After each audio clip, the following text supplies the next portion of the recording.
Hi guys, this is Ravi and I welcome you all to my YouTube channel Python Freaks. So, with this particular video, I start my journey in YouTube platform as well. In my past, I was guiding people on various platforms like Quora, LinkedIn in the field of software testing. So, thought why not do the same thing on YouTube as well? So, here we are with my first video on YouTube. So, I'm assuming by this time you already know what the topic of the video is. So, without any further delay, let's start with our actual content, which is what all option does a manual tester has if he wants to move to automation from manual testing. And before we start the video, let me just make one point clear. We are not gonna discuss about data science and machine learning. And I would also like to mention this point that this particular problem even I faced when I started my career 7 years back. And apart from what all option does a manual tester has, I'm also gonna share how I switched from manual to automation and the problems which I faced and how I resolved it. So please stay tuned till the end of the video to know about the complete picture. So without any further delay, let's start with the core area of our video. There is just one thing. Since I don't want to make this video too long, hence we'll just talk briefly about the scope of the video and the tools available for it in the market. Now, as you can see on the screen, at a very top level, these are the various categories available with respect to automation. So, first let's start with API testing.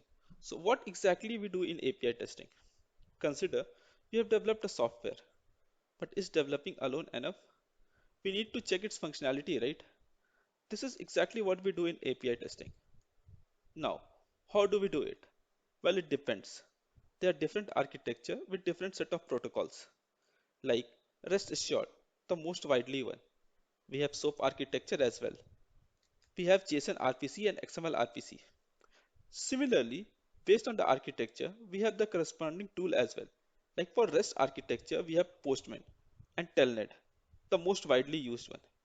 We also have SOAP UI, and along with it, we have Cantalone, and the list goes on.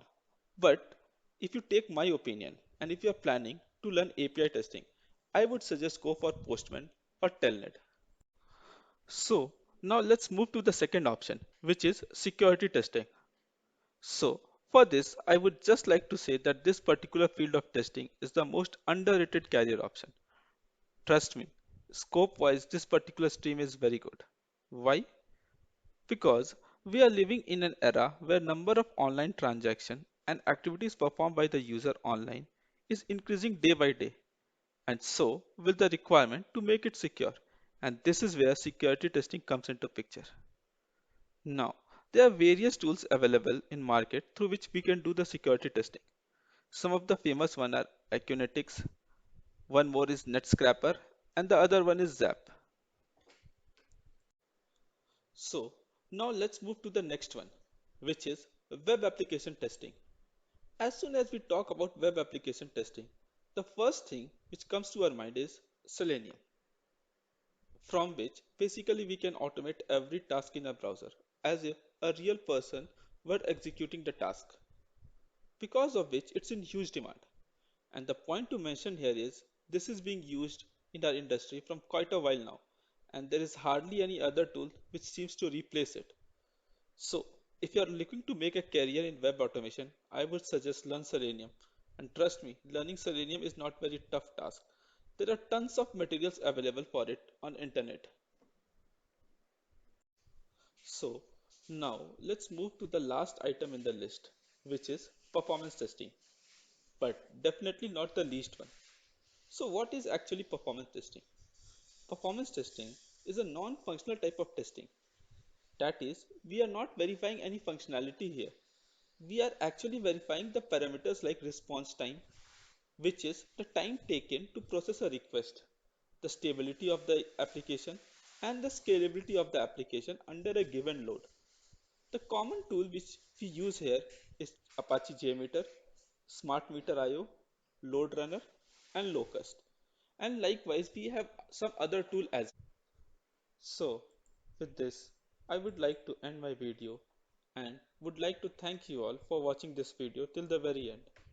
Do let me know in the comment section below about how the video was, or if there is any particular topic with respect to software testing, automation or Python which you want a video to be made on.